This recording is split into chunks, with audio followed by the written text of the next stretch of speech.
Gravando!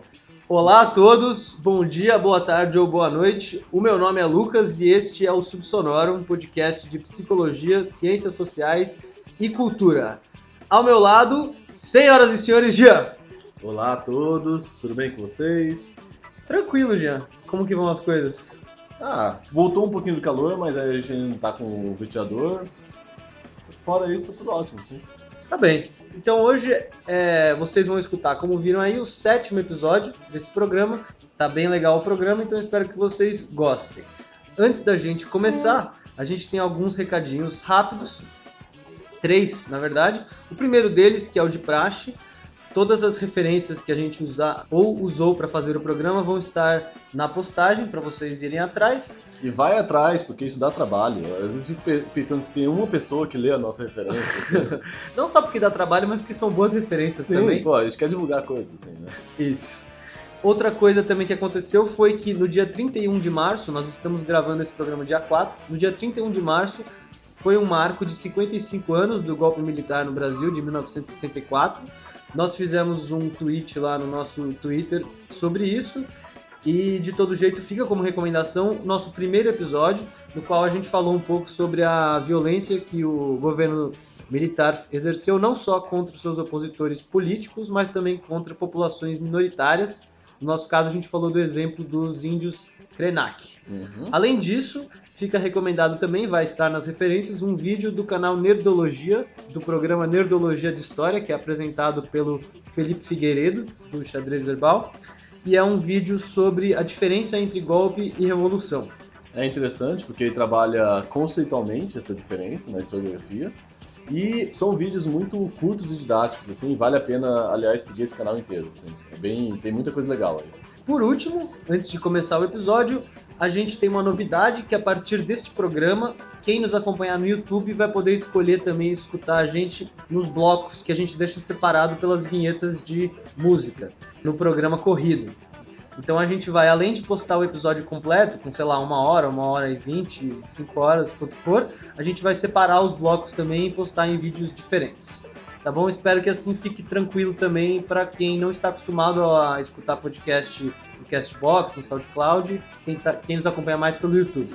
Bom, então vamos lá pro programa?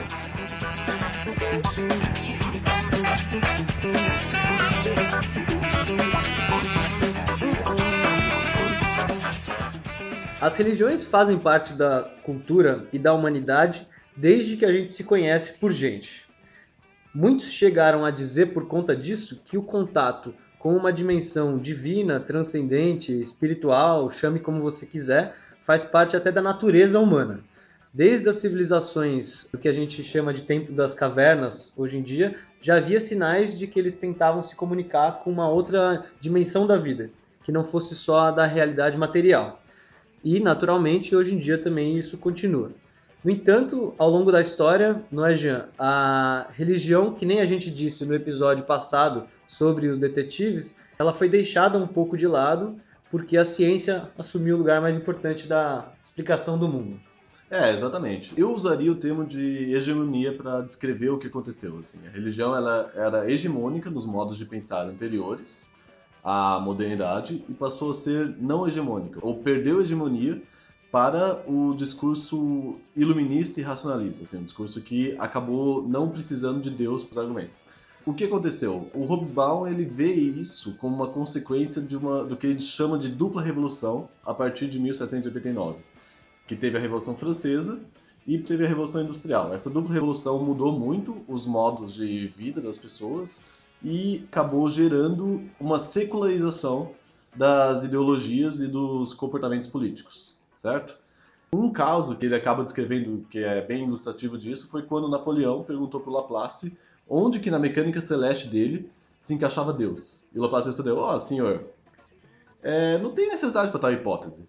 Então você vê, antes seria impensável ter um intelectual que considerasse Deus apenas uma hipótese. Deus era um pressuposto para todo conhecimento.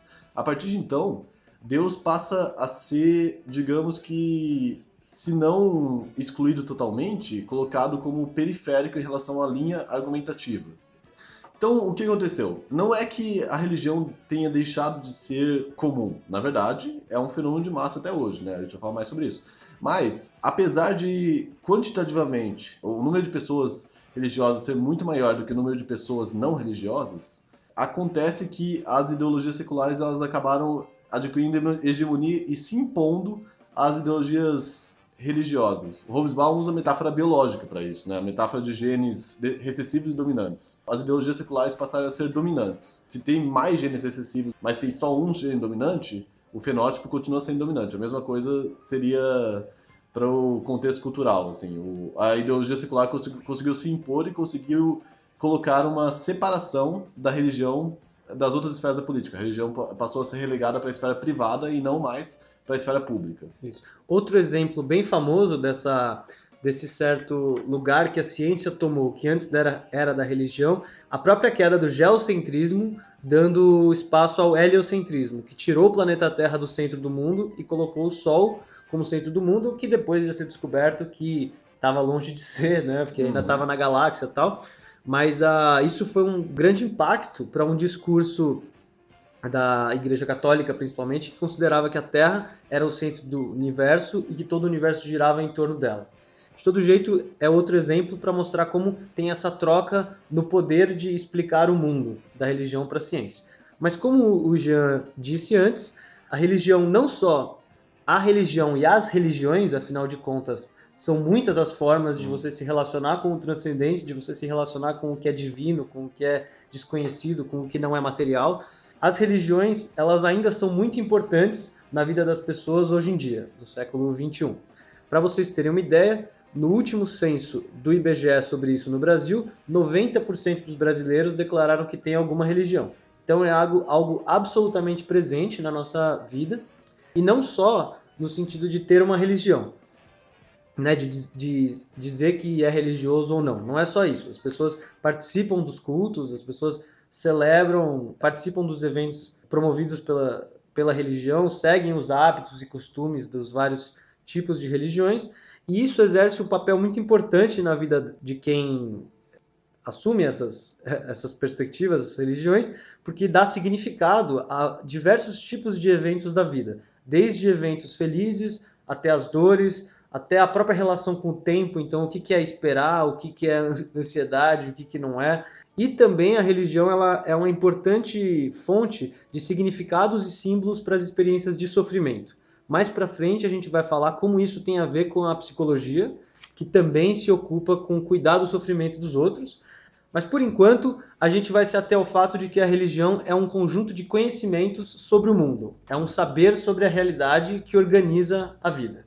E a religião, ela pode ter esses aspectos positivos de organização da vida e também pode ter aspectos que podem ser considerados por nós negativos, certo? Em que ela serve como um exercício de poder.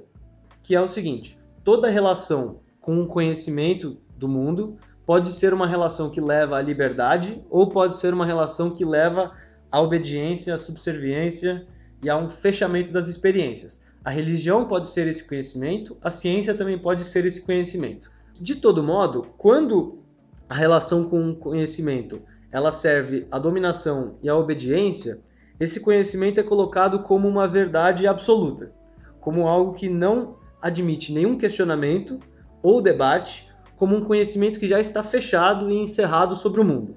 Então, trata-se de só convencer todos a pensar desse jeito que é supostamente certo. Isso a gente vai chamar, no geral, de fundamentalismo durante esse programa. São as posturas fundamentalistas. São uma relação de imposição do saber. E, obviamente, isso é contrário à liberdade de pensamento, de credo e à própria democracia.